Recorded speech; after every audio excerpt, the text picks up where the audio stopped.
Caríssimos amigos e irmãos, que a paz do Senhor esteja com todos vocês. Dentro da nossa liturgia dominical, estamos nas últimas semanas do ano litúrgico. E nas últimas semanas do ano litúrgico, a liturgia nos fala um pouco dessa expectativa do final dos tempos, do nosso fim último, assim como também as primeiras semanas do novo ano litúrgico também irão falar também sobre esse assunto, que é um assunto que sempre nós somos convidados a refletir. De onde nós viemos, para onde nós vamos e qual o sentido da nossa vida aqui nesse mundo. São algumas interrogações que o homem traz consigo, no seu interior, no seu coração, e mesmo que tenha tanto trabalho para ser feito, ocupe tanto seu tempo, existe uma pergunta no profundo do coração de cada pessoa: qual o sentido da minha vida?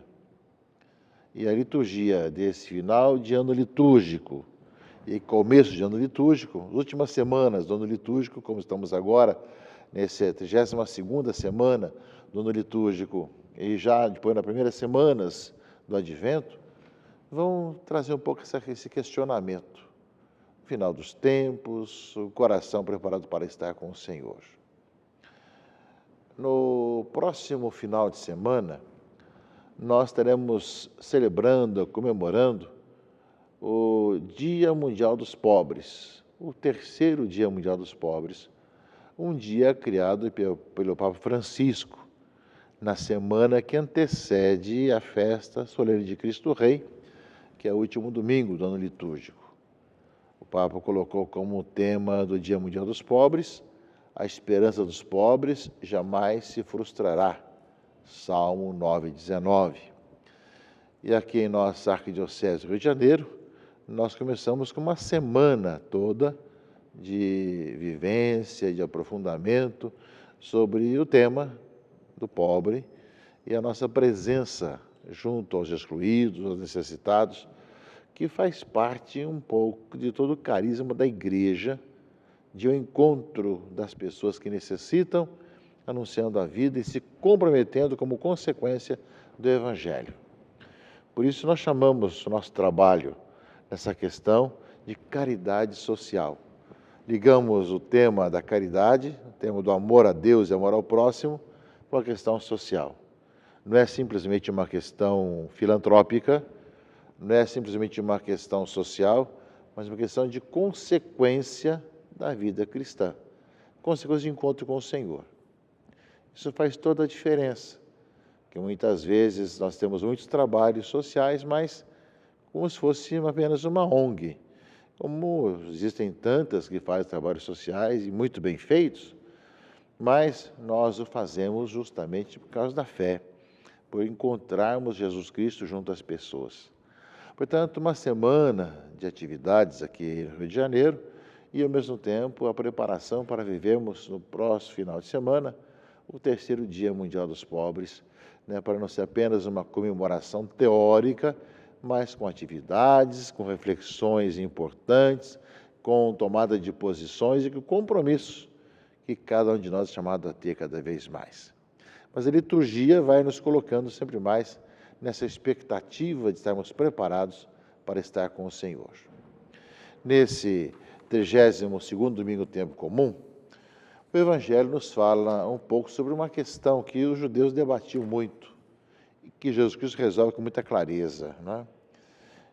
Aproximaram de Jesus alguns saduceus que negam a ressurreição e perguntaram: Mestre, Moisés deixou-nos escrito que se alguém tiver um irmão casado e este morrer sem filhos, deve casar-se com a viúva, a fim de garantir a descendência para o seu irmão. Ora, havia 7 irmãos, e assim aconteceu com 7. Morreram todos, e morreram 7 sem deixar filhos. Depois, por fim de tudo, morreu também a mulher. Fizeram essa questão para Jesus. E eles queriam afirmar que não existe ressurreição. Então perguntaram para Jesus: na ressurreição, se ela casou com 7 irmãos, ela vai ser esposa de quem? Do primeiro, segundo, do sétimo, se todos tiveram casado com ela? Aí Jesus respondeu aos saduceus: nesta vida, homens e mulheres se casam, ou seja, é necessário o casamento para a procriação, para ter os filhos, mas a eternidade é diferente, não é necessário ter filhos. Essa área é diferente, o amor é diferente, ou seja, os que forem dignos e julgados da ressurreição dos mortos e de participar da vida futura de Jesus, neles se casam, em ela se dão em casamento. Já não poderão morrer, pois serão iguais aos anjos, serão filhos de Deus porque ressuscitaram. Ou seja, após a morte e na vida eterna, não tem mais necessidade desse tipo de procriação. Terão outro tipo de amor um para com o outro e nossa preocupação do esposo e esposa. Que os mortos ressuscitam de Jesus, Moisés também o indicou na passagem da sarça, quando chama o Senhor de o Deus de Abraão, o Deus de Isaac e o Deus de Jacó, que já tinham morrido. Deus não é o Deus dos mortos, mas dos vivos, pois todos vivem nele, ao Moisés dizer isso. Então Jesus responde sobre a eternidade e responde também que já desde Moisés se acreditava nessa vida eterna que depois da nossa vida nesse mundo continua. Portanto, tem uma palavra, meus irmãos e irmãs, que nos fala um pouco sobre nossa caminhada para a eternidade. Eu dizia que nesse final de ano litúrgico, justamente a palavra de Deus vai nos colocar sempre esse aspecto de final dos tempos, final da nossa vida e a direção última da nossa existência. Depois, meus irmãos e irmãs, nós vemos que, ao mesmo tempo, a consciência dos valores cristãos que devemos viver a cada momento, a cada instante, que já vem desde o Antigo Testamento, quando o povo de Deus era chamado a viver a sua vida de fé. Sacrifícios, perseguições, martírios, intolerâncias, nós vemos que sempre existiram e ainda existem contra os cristãos. E, ao mesmo tempo, contra aqueles que creem.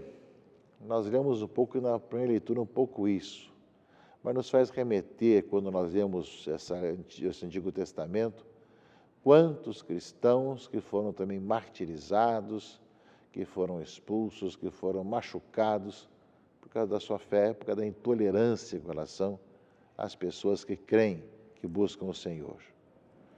A leitura primeira é de Macabeus, e que fala de que foram presos 7 irmãos com a sua mãe, aos quais o rei, por meio de golpes e chicote e nervos de boi, quis obrigar a comer aquilo que era proibido na época por eles. Não é?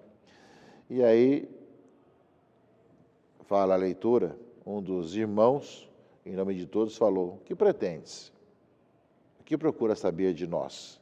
Estamos prontos a morrer antes que violar as leis de nossos pais."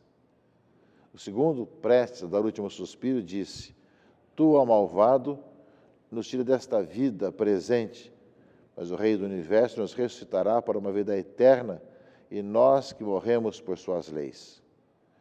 E aí veio o terceiro, o quarto, o quinto, e assim foi. A leitura vai colocando, não é? E justamente, quando fala aqui na leitura, fala: "Estando quase a expirar, ele disse: prefiro ser morto pelos homens, tendo em vista a esperança dada por Deus, que um dia nos ressuscitará. Para ti, porém, ó Rei, não haverá ressurreição para a vida." Ou seja, parece na leitura primeira que nós lemos nesse domingo, livro dos Macabeus, os 7 irmãos que foram martirizados e com a mãe. Intolerâncias, perseguições, que ainda hoje existem gente que mata os cristãos por causa da fé, que destrói igrejas, que destrói imagens. Isso não só longe daqui, mas também perto daqui, no meio de nós. Mas muito mais aqueles que nos difamam, falando mal, tentando dividir a igreja, semeando discórdia, publicando notícias falsas, falando mal dos papas, dos bispos, do povo de Deus, dos cristãos em geral, da Igreja Católica. Nós, meus irmãos e irmãs, sabemos que isso faz parte do nosso testemunho, que nós seremos sempre criticados e falados e perseguidos. A leitura primeira lembra bem isso. Os irmãos que se uniram já eram firmes sem desanimar. Por isso, a liturgia desse final de ano litúrgico fala dessa perseverança no meio das perseguições. Assim foi também o livro do Apocalipse, né? Que é a esperança no meio das perseguições da igreja primitiva. Depois de tantas perseguições, a exortação para permanecerem firmes na fé, no meio de tantos problemas e dificuldades. Portanto, caríssimos irmãos e irmãs, ao escutarmos a palavra de Deus nesse final de ano litúrgico, nas últimas semanas, deve ser uma grande e grave oportunidade para que nós, cada vez melhor, sejamos firmes e anunciemos e testemunhemos Jesus Cristo, nosso Senhor. Depois, meus irmãos e irmãs, na segunda leitura, a carta de São Paulo aos cristãos que habitavam em Tessalônica, né, nos fala justamente de poder cada vez mais estarmos firmes, consolando nossos corações, rezando uns pelos outros e, ao mesmo tempo, nos guardando de todo o mal. Um trecho que nos ajuda a concluir um pouco o pensamento desse final de semana, da liturgia desse domingo, em que nos fala justamente da ressurreição final e do testemunho no dia a dia da nossa vida aqui nesse mundo. Irmãos, nosso Senhor Jesus Cristo, o Deus, nosso Pai, nos amou com a sua graça e nos proporcionou uma consolação eterna e feliz esperança. Animem os vossos corações e vos confirmem em toda boa ação e palavra. Quanto ao mais, irmãos, rezai por nós, para que a palavra do Senhor seja divulgada e glorificada como foi entre vós. Rezai também para que sejamos livres dos homens maus e perversos, pois nem todos têm a fé. Mas o Senhor é fiel, Ele vos confirmará e vos guardará do mal. O Senhor nos dá a certeza de que vós estáis seguindo e sempre seguireis as nossas instruções. Que o Senhor dirija os vossos corações para o amor de Deus e a firme esperança em Cristo Jesus. Essa é a nossa meta, essa é a nossa perseverança. Estamos firmes sem perder a direção de Jesus Cristo. Porque nós cremos, meus irmãos e irmãs, na vida eterna, que começa aqui, sem dúvida, uma vez que fomos criados por Deus, aqui nascemos, mas uma vida que não termina com a morte. Por isso mesmo, nós mesmo martirizados, como foram os 7 irmãos junto com a mãe, nós somos convidados a testemunhar em quem nós cremos. E ao mesmo tempo, meus irmãos e irmãs, sabemos que a vida na eternidade, embora seja nós encontramos com Deus pessoal, que nos conhece pelo nome, do outro lado, será uma maneira totalmente diferente da vivência do amor a Deus e da visão beatífica, como nós temos aqui nesse mundo. Enquanto vivemos na fé, teremos a oportunidade de ver na visão beatífica. Esse final de ano litúrgico vai nos trazer sempre essas reflexões, até chegarmos e culminarmos com Cristo Rei, que deve ser a plenitude de toda a revelação. Que Cristo reine sobre nossos corações, nossas vidas, e nos faça cada vez mais caminhar para que assim o seja em nossa vida e na sociedade. Mas, ao mesmo tempo, não perder de vista que, ao caminharmos com o Senhor, de olharmos para aqueles irmãos e irmãs nossos que, como consequência, o Senhor coloca a nossa vida para podermos encontrar Jesus na pessoa do excluído e do pobre. Ou seja, que esse trabalho, essa missão de evangelização passe por essa igreja que desde os inícios trabalhou, esteve junto aos mais necessitados, aos pobres, como já na época os primeiros mártires assim o foram também, quando queriam saber das riquezas da igreja, São Lourenço sabiamente colocou, né, os pobres ali à frente. Portanto, meus irmãos e irmãs, diante de tantas situações, tantas questões que aparecem, peçamos o dom e a graça de continuarmos e perseverarmos na fé. Que Deus abençoe, proteja e guarde a todos, em nome do Pai, e do Filho e do Espírito Santo. Amém.